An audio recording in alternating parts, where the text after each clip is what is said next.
মেঘের আড়ালে লুকিয়ে থাকা পাহাড়ি এক ছোট্ট গ্রাম মৌসিনরাম। ভারতের মেঘালয় রাজ্যের পূর্ব খাসি পাহাড়ের কোলে লুকিয়ে থাকা এই ছোট্ট গ্রামটি যেন পৃথিবীর এক প্রাকৃতিক মিউজিয়াম, যেখানে আকাশের সঙ্গে মাটির এক অদ্ভুত সখ্যতা রয়েছে। সমুদ্রপৃষ্ঠ থেকে প্রায় 1400 মিটার উঁচুতে অবস্থান করা এই গ্রাম পৃথিবীর সবচেয়ে বেশি বৃষ্টিপাতের জন্য বিশ্ববিখ্যাত। এখানে বৃষ্টির শব্দ শুধু একটা প্রাকৃতিক শব্দ নয়, এটা যেন মানুষের নিঃশ্বাসের মতোই স্বাভাবিক। আকাশে যখন মেঘ জমে তখন পাহাড়ি বাতাসে এক ধরনের স্নিগ্ধ শীতলতা ছড়িয়ে পড়ে, আর সেই মেঘের বুক চিরে ঝরে পড়া বৃষ্টি গ্রামটিকে রূপকথা দৃশ্যের মতো করে তোলে। এই গ্রামের বৃষ্টি যেন অন্য বৃষ্টির মতো নয়, এখানে বৃষ্টি আসে বিরামহীনভাবে। বছরে প্রায় 11,000 মিলিমিটারেরও বেশি বৃষ্টিপাত হয়, যা পৃথিবীর আর কোথাও হয় না। গ্রামটি গিনেস ওয়ার্ল্ড রেকর্ডে অন্তর্ভুক্ত কারণ এটি বিশ্বের সর্বোচ্চ গড় বাৎসরিক বৃষ্টিপাতের আবাস। 1985 সালের বছরে 26 মিটার বৃষ্টিপাত বিশেষভাবে রেকর্ডযোগ্য। এই রেকর্ডগুলোর জন্য মৌসিনরাম বিশ্বখ্যাত। গ্রীষ্ম হোক বা শীত, মৌসিনরামের আকাশে মেঘের আনাগোনা থামে না। পাহাড়ের চারপাশে সবুজ বন, ঝর্ণা আর কুয়াশার মধ্যে বৃষ্টির সঙ্গীত এতটাই মিশে থাকে যে কখনো মনে হয় প্রকৃতি নিজেই যেন এখানে গানের আসর বসিয়েছে। পাহাড়ের গায়ে গায়ে লেগে থাকা মেঘ আর গাছপালার ফাঁক দিয়ে নেমে আসা জলপ্রপাতগুলো গ্রামের চারপাশকে সাজিয়ে তোলে যেন কোনো জলে রঙের চিত্রকর্ম। মৌসিনরামের ভূগোলও অসাধারণ। চারদিক জুড়ে পাহাড় আর গভীর উপত্যকা, আর সেই উপত্যকা দিয়ে বয়ে চলা ছোট ছোট নদী। বৃষ্টির অতিরিক্ত উপস্থিতির কারণে এখানে মাটি খুব উর্বর, ফলে গাছপালা, ফলমূল আর নানা ধরনের শাকসবজি খুব সহজেই জন্মায়। গ্রামের মানুষরা মূলত কৃষি আর পশুপালন করেই জীবনযাপন করে। তাদের ঘরবাড়িগুলো কাঠ আর পাথর দিয়ে তৈরি। ছাদের উপরে টিনের বদলে পুরু স্লেট পাথর ব্যবহার করা হয়, যাতে বৃষ্টির চাপ সহ্য করতে পারে। ঘরের বারান্দায় বড় বড় বাঁশের ঝুড়িতে শুকাতে থাকে মরিচ, হলুদ আর আদার মতো মশলা। এ গ্রামের মানুষদের জীবনযাপন প্রকৃতির সঙ্গে নিবিড়ভাবে যুক্ত। তারা খাসি উপজাতির মানুষ, যাদের সংস্কৃতি আর ঐতিহ্য অনেক প্রাচীন।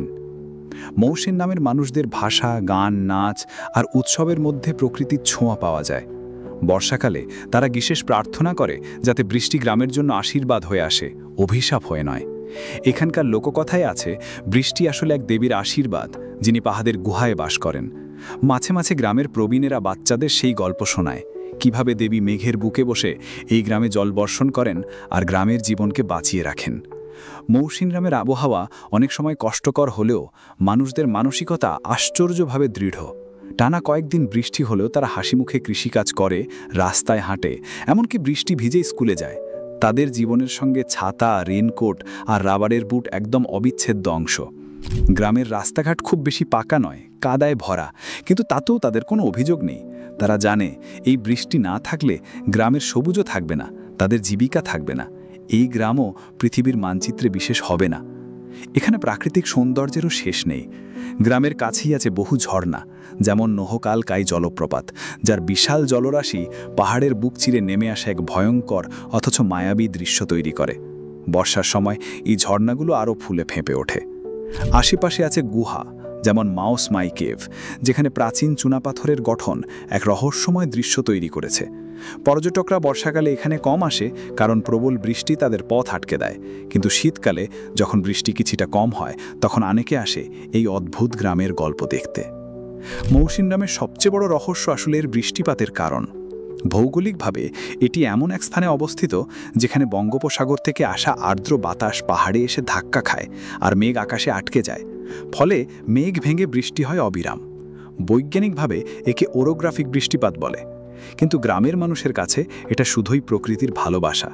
তারা মনে করে বৃষ্টি আসলে তাদের মাটির মায়ের কান্না, যা ফসলের শস্যগুচ্ছ আর গাছের ডালে নতুন জীবন দেয়। গ্রামের একদিনের জীবনচক্র বৃষ্টির মতোই কাব্যিক।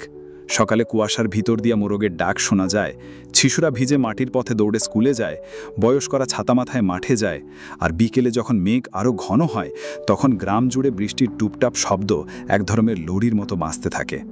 রাতে চারদিকে ঝিঝি পোকার ডাক আর বৃষ্টির আওয়াজ মিলে এক সুরেলা নীরবতা তৈরি করে, যা শুনতে শুনতে মানুষ ঘুমিয়ে পড়ে।